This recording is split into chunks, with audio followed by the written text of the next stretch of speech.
अहम वार्निंग, आपका जिगर खामोशी से खराब हो रहा है। मैं बतौर डॉक्टर और हर्बलिस्ट आज आपसे एक ऐसी चीज़ पे बात करने जा रहा हूँ जो रोज़ाना करोड़ों लोग खाते हैं, लेकिन यही चीज़ आहिस्ता आहिस्ता आपके लीवर को अंदर से तबाह कर रही है। ये कोई आम मसला नहीं, क्योंकि जिगर की बीमारी ज़्यादातर खामोश होती है, अलामात बहुत देर से ज़ाहिर होती हैं। अस्सलाम वालेकुम नाज़रीन, मेरा नाम डॉक्टर नदीम है। आपको मैं अपने यूट्यूब चैनल पे खुशामदीद कहता हूँ। जहाँ भी दुनिया भर में उर्दू और हिंदी समझने वाले लोग हैं, उन सब तक मेरा सलाम पहुँचे। हम इस चैनल के ऊपर हेल्थ से रिलेटेड तमाम चीज़ों की इंफॉर्मेशन आपको देंगे।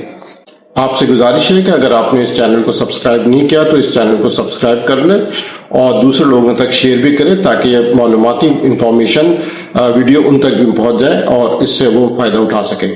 अक्सर लोग ये समझते हैं कि जिगर को सिर्फ चीनी या कार्बोहाइड्रेट्स नुकसान पहुंचाते हैं, हालांकि ये पूरी हकीकत नहीं। आज मैं आपको एक ऐसी चीज़ के बारे में बताऊंगा जो इन सब से ज़्यादा ख़तरनाक है।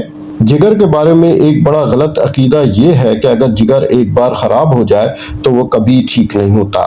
बतौर हर्बलिस्ट और मेडिकल स्टूडेंट के ये बात बिल्कुल गलत है। जिगर इंसानी जिस्म का सबसे ताकतवर अज़ू है। ये वाहिद अज़ू है जो ख़ुद को तकरीबन मुकम्मल तौर पे दोबारा बनाने की सलाहियत रखता है। एक और गलत फहमी ये है कि लीवर जहरीले मादों से भरा होता है। हकीकत यह है कि जिगर टॉक्सिन्स को ज़ख़ीरा नहीं करता, बल्कि इन्हें डिटॉक्सिफाई करके जिस्म से बाहर निकालता है। जहरीले मादे दरअसल जिस्म के चर्बी में जमा होते हैं, ना कि जिगर में जमा होते हैं। जिगर तो आपके जिस्म का कुदरती दिफाई निज़ाम है जो हर लम्हे आपको जहरों से बचा रहा होता है, लेकिन मसला तब पैदा होता है जब जिगर पे मुसलसल बोझ डाला जाए।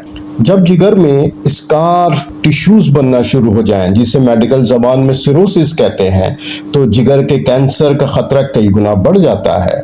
बदकिस्मती से मॉडर्न साइंस में इस स्टेज पर इसका वाहिद हल अक्सर लिवर ट्रांसप्लांट रह जाता है। और ट्रांसप्लांट ना सिर्फ मुश्किल बल्कि एक लंबा इंतज़ार, महंगा इलाज और उम्र भर की दवाइयों का नाम है। बतौर हर्बलिस्ट मैं हमेशा एक बात पर जोर देता हूँ कि इलाज से बेहतर है बचाव। अब आइए असल मसले की तरफ। एक साइंसी तहकीक में जानवरों को दो ग्रुपों में डिवाइड किया गया। एक ग्रुप को जानवरों की चर्बी, जिसे बीफ फैट कहते हैं, के साथ अल्कोहल दी गई, और दूसरे ग्रुप को सीड ऑयल्स जैसे कॉर्न ऑयल के साथ अल्कोहल दी गई। नताइज हैरानकुन थे। जानवरों की चर्बी इस्तेमाल करने वाले ग्रुप में उसके जिगर में तकरीबन कोई नुकसान नहीं हुआ, जबकि सीड्स ऑयल वाले ग्रुप में शदीद फैटी लिवर और जिगर का नुकसान देखा गया। इस तहकीक से वाज़ह होता है कि जिगर को सबसे ज़्यादा नुकसान सीड्स ऑयल पहुंचाते हैं। यही सीड्स ऑयल आज सबसे ज़्यादा इस्तेमाल हो रहे हैं।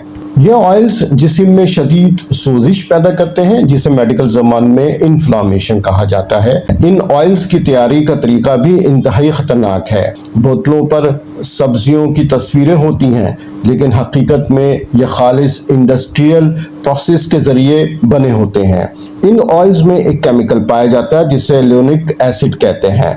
तहकीकी डेटा के मुताबिक एक इंसान अपनी रोज़ाना की 25 से 30% कैलोरीज ल्यूनिक एसिड से हासिल कर रहा है। ये मकदार जिगर, दिल और जिस्म के खलियात के लिए इंतहाई ख़तरनाक है। मिसाल के तौर पे बीफ फैट में तकरीबन 1% ल्यूनिक एसिड होता है, देसी घी और मक्खन में 2 से 3%, मटन की चर्बी में तकरीबन 1.5%, सरसों के तेल में तकरीबन 20%, जबकि सनफ्लावर ऑयल में तकरीबन 70% पाया जाता है। जब ये ऑयल्स गर्म हो जाते हैं तो ये ऑक्सीडाइज हो जाते हैं।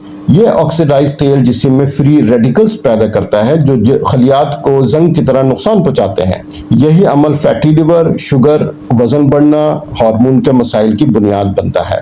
बतौर हर्बलिस्ट मेरी आपको सादा सी नसीहत है, सीड ऑयल्स और फास्ट फूड को अपनी ज़िंदगी से निकाल दें। बाहर का बना हुआ खाना कम से कम करें, घर का सादा और कुदरती खाना अपनाएं। صحت مند فیٹس جیسے دیسی گھی، مکھن، ناریل کا تیل اعتدال میں استعمال کریں۔ سبز پتیوں والی سبزیاں زیادہ شامل کریں کیونکہ جگر کو قدرتی طور پہ صاف کرتا ہے۔ صرف 1 مہینے میں تبدیلی کر کے دیکھیں، آپ خود فرق محسوس کریں گے۔ یاد رکھیں، جگر کو ٹھیک کرنے کی طاقت قدرت نے آپ کے جسم کے اندر رکھی ہے، اسے صحیح ماحول دینا آپ کی ذمہ داری ہے۔ اگر آپ مزید قدرتی اور ہربل گائیڈنس چاہتے ہیں تو چینل کو سبسکرائب کریں۔ اگلی ویڈیو میں ایک اور اہم موضوع کے ساتھ ملاقات ہوگی۔ اللہ حافظ۔ شکریہ اس ویڈیو کو دیکھنے کا۔ اگر آپ نے اس چینل کو اب تک سبسکرائب نہیں کیا تو اس کو مہربانی کر کے سبسکرائب کریں۔ اپنا خیال رکھیے۔ اللہ حافظ، ملتے ہیں نیکسٹ ویڈیو میں۔